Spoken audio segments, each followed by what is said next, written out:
Welcome to the YouTube channel, Contact Center Knowledge Hub, your one-stop solution for expert guidance, best practices, and actionable knowledge in the world of contact centers. Explore, learn, and enhance contact center skills. Welcome to this session on the correlation map of queue time in call centers. Queue time is more than a standalone metric. It is deeply connected to almost every aspect of call center performance. Longer waits affect service levels, agent utilization, and abandon percentages on the operational side. They directly influence customer satisfaction, effort scores, and loyalty on the experience side. And ultimately, they impact revenue, cost efficiency, and brand reputation on the financial side. In this presentation, we'll walk through a detailed correlation map that organizes these relationships into clear sections: operational performance, customer experience, and financial outcomes. By the end, you'll see how monitoring and managing queue time serves as both a diagnostic tool and a strategic lever to improve overall performance. One of the most direct correlations of queue time is with average speed of answer, or ASA. The relationship is simple. When queue times rise, ASA also increases because customers are forced to wait longer before their call is picked up by an agent. Conversely, when queue times are shortened, ASA drops, meaning customers receive faster responses and spend less time in limbo. Let's take a practical example. If the average queue time is 120 seconds, ASA may reach as high as 140 seconds, reflecting both the waiting period and the system processing time before connection. On the other hand, if the queue time is only 30 seconds, ASA could be reduced to around 45 seconds, resulting in a noticeably quicker and smoother customer experience. This correlation makes ASA one of the most visible indicators of how well queue time is being managed. Keeping ASA low is not just about operational efficiency, it sets the tone for the entire customer interaction. Another critical relationship to understand is between queue time and abandon percentage, or AB%. The correlation is direct. As queue times get longer, the likelihood of customers abandoning their calls increases. Customers have a natural patience threshold, and once that threshold is crossed, they are far more likely to hang up before reaching an agent. On the other hand, when queue times are shorter, abandonment rates drop significantly, meaning more customers actually stay on the line and get their issues resolved.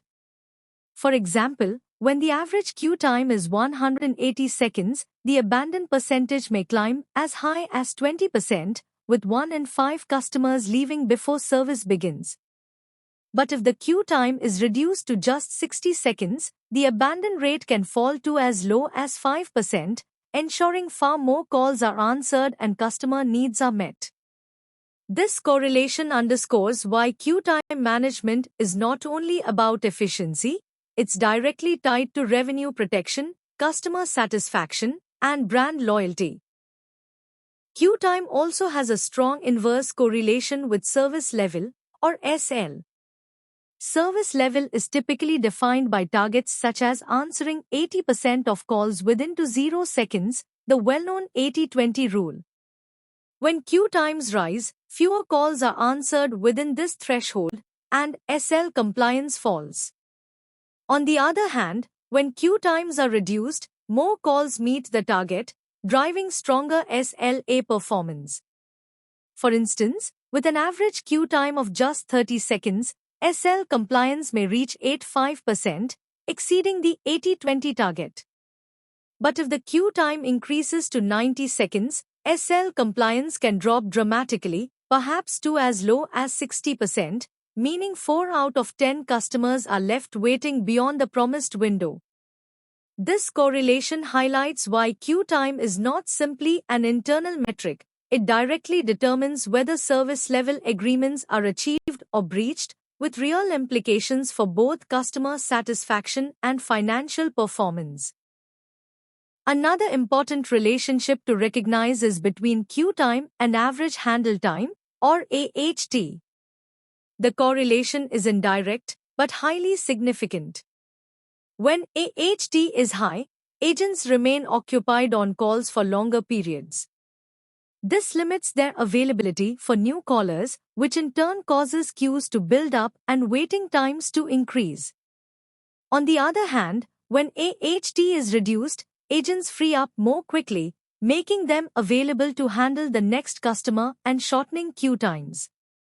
Consider this example: with an AHT of 600 seconds, the average queue time may rise to 120 seconds.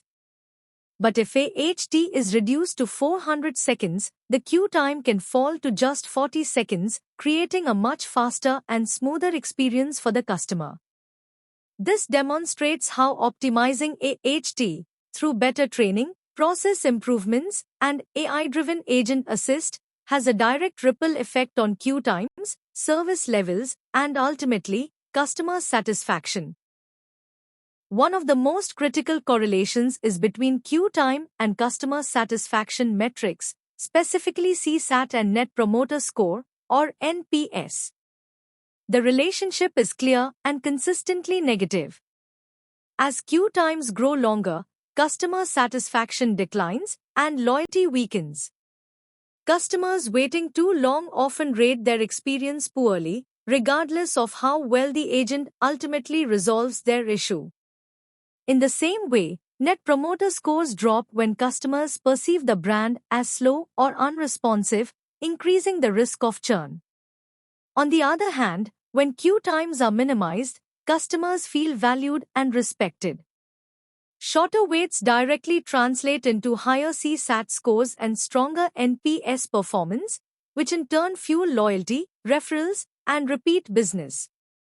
For example, with an average queue time of 150 seconds, CSAT may drop to 70%. But if the queue time is reduced to just 40 seconds, CSAT can rise as high as 90%, reflecting a far more positive experience. This correlation underscores the reality that managing queue time is not only about efficiency, it is a customer trust and loyalty strategy that drives both retention and long-term revenue. Queue time also has a strong indirect correlation with first call resolution, or FCR. When FCR is low, customers often need to call back multiple times to resolve the same issue. These repeat calls inflate overall call volume, which in turn creates longer queues and higher wait times for everyone. In other words, poor FCR compounds the problem by driving unnecessary demand into the system. On the other hand, when FCR is high, most customer issues are resolved in a single interaction. This reduces repeat contacts, lowers overall call volume, and frees up agent capacity. As a result, queue times shorten, efficiency improves, and both customers and agents benefit from a smoother experience. For example, with an FCR of just 70%, the average queue time may climb to 120 seconds. But when FCR improves to 90%, the queue time can drop to 60 seconds, cutting the wait in half. This correlation highlights that queue time is not just a staffing issue, it is also a quality of resolution issue. By focusing on first call resolution, centers can reduce pressure on queues and deliver faster, more satisfying service. The relationship between queue time and agent occupancy is more nuanced than with other metrics. It is a mixed correlation that requires balance. When occupancy is too high, typically above 90%, agents are constantly busy with little to no downtime. This might look efficient on paper, but in reality, it means there's no buffer for unexpected call surges. As a result, queues build quickly, and customers face longer waits. On the other end of the spectrum, when occupancy is too low, say below 70%, agents spend a significant portion of their time idle. This reduces queue times but creates inefficiency and drives up operating costs, since capacity is underutilized. The sweet spot lies in balanced occupancy, usually between 80 and 85%. At this level, agents are productively engaged most of the time, but the system retains enough flexibility to absorb fluctuations in demand. This balance delivers both cost efficiency and consistently short queue times. In short, managing occupancy well is about finding equilibrium. Too high stresses the system and inflates queues, too low wastes resources, but balanced occupancy protects both service levels and financial performance. Queue time has a direct and measurable effect on cost metrics in a call center. When queue times are long, customers are more likely to abandon calls or redial later. This drives up repeat interactions, which increases overall call volume and telecom costs. In addition, unresolved issues often mean additional handling time on subsequent calls, raising both labor expenses and the risk of overtime. Lost opportunities from abandoned calls also translate into revenue leakage. Conversely, when queue times are short, more customers are served effectively on the first attempt. This strengthens first call resolution, reduces the likelihood of repeat contacts, and minimizes unnecessary system usage. The result is lower operating costs, better agent utilization, and reduced need for overtime or emergency staffing. In short, queue time is not just a service metric, it's a cost control lever. By reducing wait times, organizations protect revenue, improve efficiency, and achieve meaningful savings.